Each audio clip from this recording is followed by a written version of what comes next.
Assalamualaikum warahmatullahi wabarakatuh. Salam dan bahagia Bapak dan Ibu guru hebat. Perkenalkan, saya Muhammad Yunus, calon guru penggerak angkatan 7 dari Kabupaten Indramayu. Pada hari ini akan mewawancari 2 orang kepala sekolah, insya Allah, untuk memenuhi salah satu tugas demonstrasi kontekstual yang ada di modul 3.1 tentang pengambilan keputusan berdasarkan nilai-nilai kebajikan. Yuk kita saksikan bersama.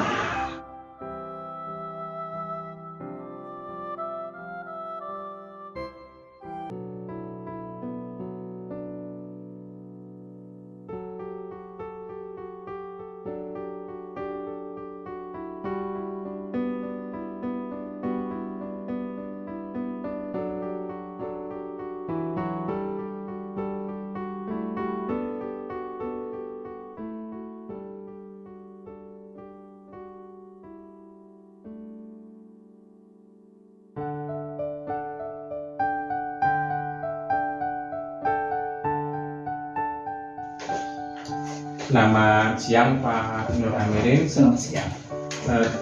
Sebelumnya saya minta maaf Pak Nur, mengganggu waktunya sebentar. Kemudian terima kasih sudah meluangkan waktunya sesuai dengan kesepakatan saya dengan Pak Nur kemarin, bahwasanya pada siang hari ini kita akan melakukan sebuah wawancara gitu, untuk memenuhi salah satu tugas, karena saya mengikuti program pendidikan guru penggerak angkatan 7 dari salah satu kabupaten Indramayu. Di dalamnya itu ada modul 3.1 di mana memerintahkan atau menugaskan calon guru penggerak itu harus mewawancarai minimal 2 orang Pak, minimal 2 orang kepala sekolah. Tadinya kepala sekolah. Karena memang kaitannya dengan modul 3.1 yang ada di LMS itu kaitannya dengan pengambilan keputusan yang harus berdasarkan nilai-nilai kebajikan. Maka dari itu minimal kepala sekolah, 2 orang kepala sekolah yang harus saya wawancarai gitu Pak ya. Top manager ya. Manajer sebagai pengambil keputusan itu kalau salah ya, karena kita pelajari itu juga ada decision maker kalau nggak salah. Bisa. Iya, decision maker, pengambil keputusan. Nah baik Bapak, pertanyaannya itu karena sudah disetting di LMS, maka saya akan mempertanyakan sesuai dengan yang ditugaskan di LMS ya. Baik Pak, pertanyaan yang pertama, Bapak Nur Amir itu kan sebagai manajer, seorang pemimpin, seorang kepala sekolah, pernah tidak Bapak gitu ya menghadapi sebuah kasus yang berkaitan dengan dilema etika atau rujukan moral? Wah, bukan pernah lagi. Banyak itu Pak ya? Tiap tahun pokoknya jangan tiap tahun, tiap bulan juga bisa terjadi gitu kan. Cuman durasinya kan tidak tahu ya kemana terjadi hal itu ya kan. Nah, kalau memang dari pihak Mas Yunus harus menyampaikan, itu merupakan salah satu permasalahan atau kasus yang Bapak hadapi, berarti masuknya ke dilema etika tadi. Ya.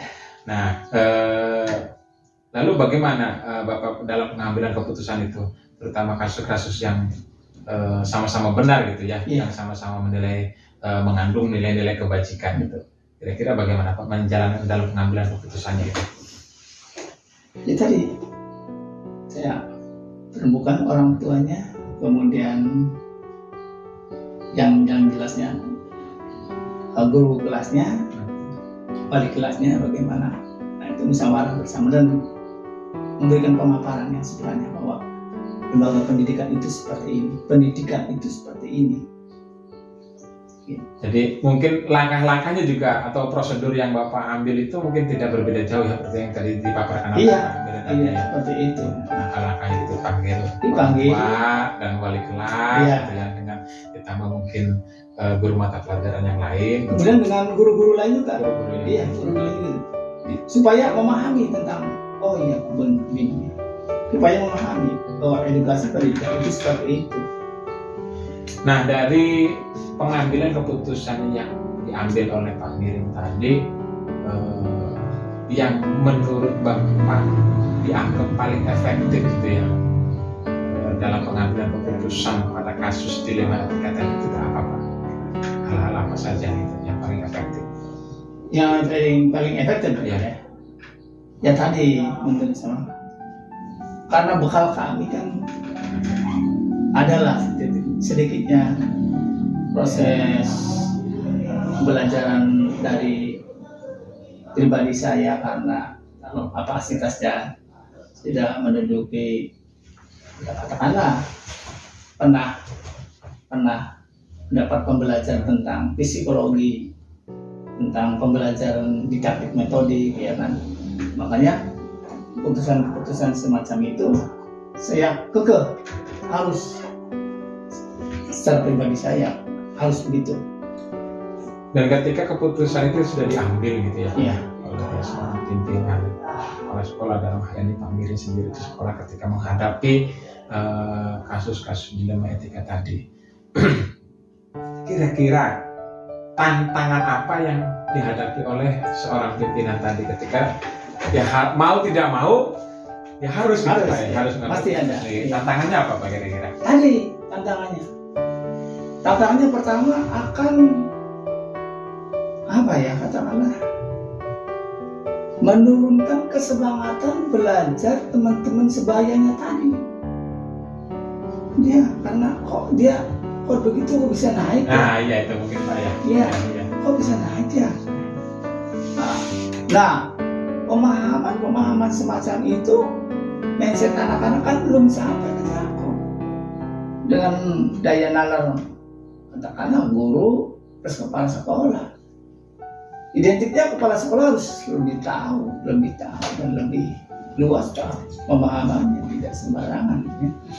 Ketika guru memberikan opsi tentang permasalahan-permasalahan yang ada di kelasnya, ya, dia punya kewenangan, katakanlah punya otonomi kelas.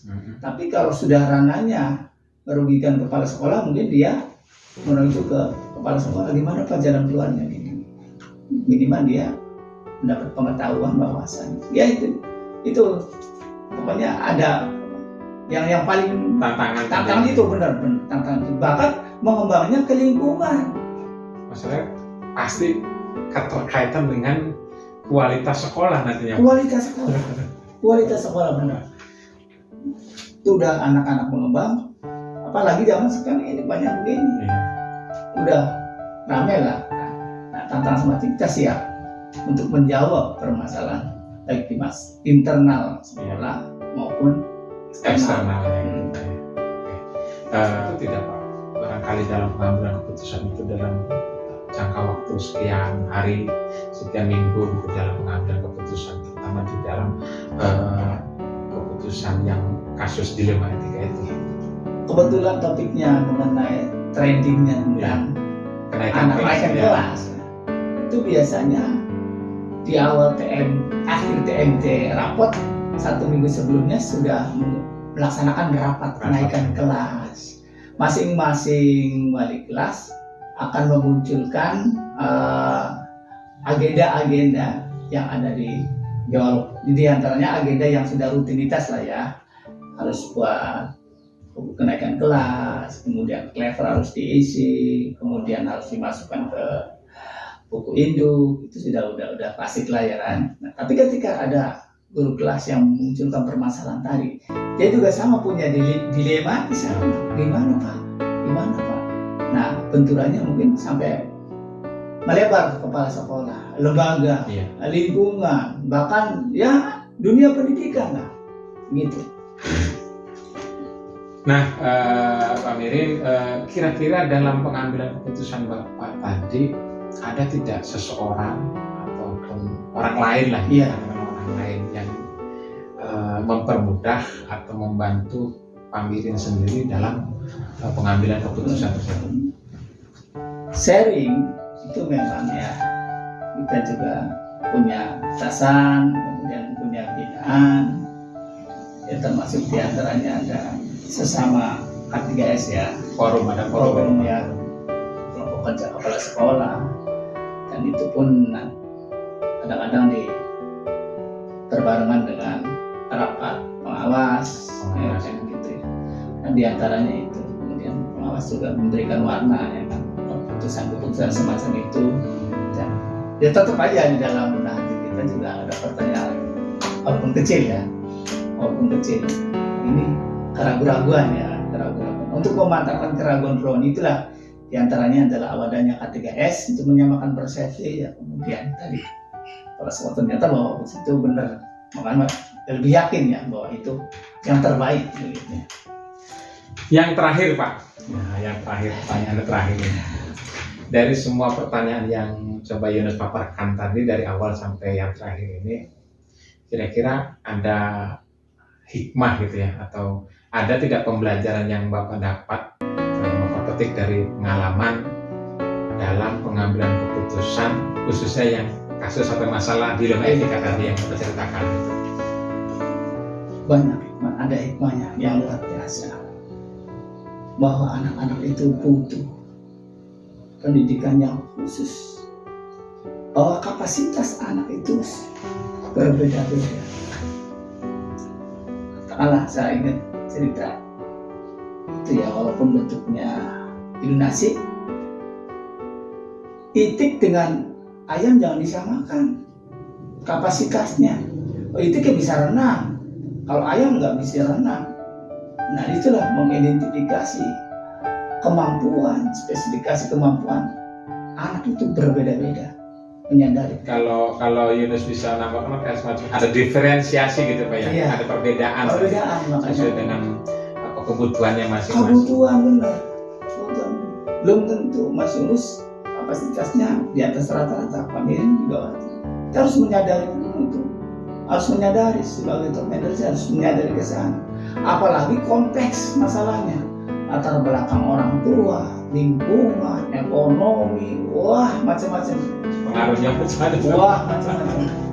Kalau orang tuanya blok, waduh sudah hancurlah pendidikan anak-anak kita. Konsentrasi penuh. Apalagi yang rasio jumlah siswanya di atas rata-rata, bener-bener kelas itu bener-bener mengidentifikasi semacam itu. Jadi memang begitu, kita banyak hikmahnya. Alhamdulillah Pak Mirin, dari awal sampai akhir mungkin pada intinya sebagai pimpinan bisa mengambil keputusan yang dilema etika itu, bisa berbagi pengalamannya dengan Yunus yang hari ini masih belajar gitu Pak Mirin. Terima kasih atas waktunya dan juga pengalamannya. Semoga Yunus juga banyak belajar dengan senior-senior ya Pak. Terima kasih, sukses selalu Pak Mirin. Terima kasih. Assalamualaikum warahmatullahi wabarakatuh. Waalaikumsalam.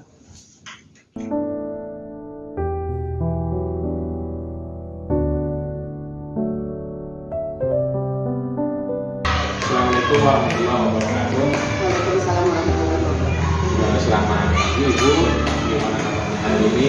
Alhamdulillah baik. Waktunya Ibu sebentar, sesuai dengan janji yang kita sepakati kemarin. Biasanya kita akan melakukan sebuah wawancara, sesi wawancara di mana saya juga untuk memenuhi salah satu tugas yang ada di LMS calon guru penggerak, yaitu modul 3.1 tentang pengambilan keputusan berdasarkan nilai-nilai pendidikan. Kemudian Ibu, karena saya dituntut untuk mewawancara minimal 2 kepala sekolah, daftar pertanyaannya juga sudah disediakan di LMS, maka saya akan memperhatikan dari apa yang ditetapkan di LMS. Baik Bu, selama Ibu ya, menjadi seorang manajer kepala sekolah, pernah tidak Ibu menemukan sebuah kasus yang berkaitan dengan dilema etika atau hubungan moral? Ya, ada aja sih Pak. Sebenarnya di dalam sebuah lembaga pasti ada aja ya kita menemukan kasus. Nah, lebih spesifiknya gitu Bu ya. Tadi yang dikatakan di awal kan, apakah kasus tersebut masuk ke hubungan moral atau ke dilema etika? Kalau menurut saya dengan bukan kasus ya, permasalahan aja ya, Iya, lebih oke, lebih iya. ininya Bisa. masalah lah. Kalau Iya. kasus kayaknya terlalu tinggi gitu. Kalau masalah keterbaruan saya yang dihadapi hari yang bulan-bulan ini gitu, itu kayaknya masuk ke dilema etika. Dilema etika. Dilema etika. Baik Ibu, ketika Ibu memutuskan bahwa dalam kasus kata itu tadi ya, katakan masalah gitu. Ketika problem atau masalah itu masuk ke dalam dilema etika, kira-kira Ibu itu mengidentifikasi masalah tersebut dari segi apa? Karena gini Pak, menurut saya ya, dilema etika itu adalah kita melihatnya itu suatu pilihan. Artinya yang ini benar, yang ini benar. Jadi dilema gitu. Karena Oh, bingung, yang mana bingung gitu, yang gitu, ya. yang kita ambil itu yang mana? Mungkin kasus saya yang terjadi saat ini adalah kasus tabungan, Mbak, terkait tabungan itu masuk ke dilema etika. Nah, Ibu, ketika Ibu sudah mengidentifikasi bahwasanya masalah tersebut masuk ke dalam kategori dilema etika gitu ya, kira-kira langkah atau bagaimana Ibu mengambil sebuah keputusan untuk menentukan dari masalah tersebut? Iya, oke. Kalau yang saya lakukan ya bulan ini, yang kemarin gitu ya, masalahnya mungkin sekarang juga masih berjalan. Yang pertama itu saya ini dulu apa sih, melihat reaksi dari wali murid itu seperti apa. Karena kita kan kasusnya tabungan ya, kita melihat reaksi dari wali murid seperti apa, kemudian juga terus saya pantau kepada guru-guru dan juga bendahara tabungan gimana nih kesehariannya, apakah ada reaksi yang gimana gitu dari wali murid. Terus ada jawaban dari guru-guru dan juga bendahara. Lama kelamaan akhirnya mendesak ya, mendesak itu wali murid mau diberhentikan gitu. Oke,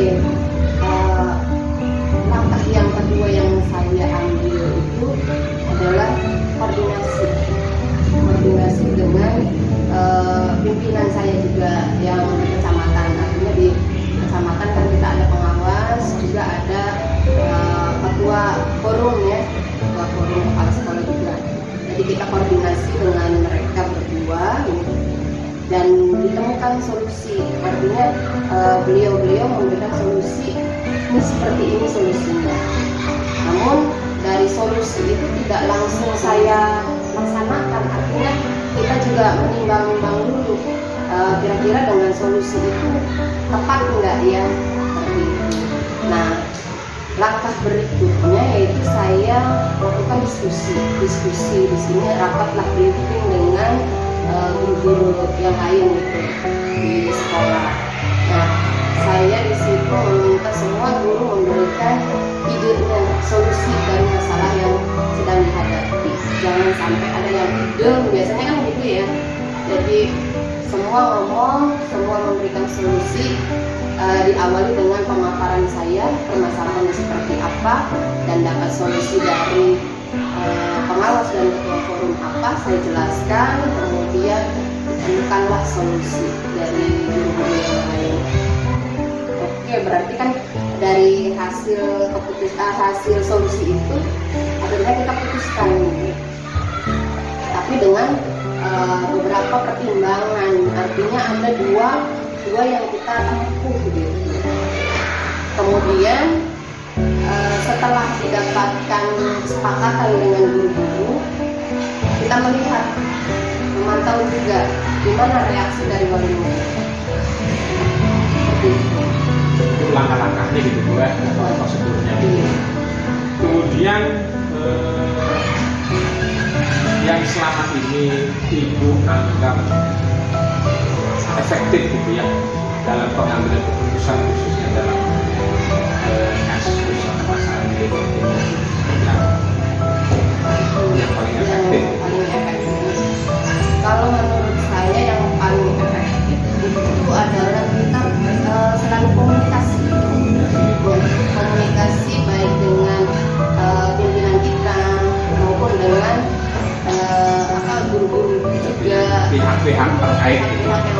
di dalamnya, termasuk juga wali murid sebenarnya.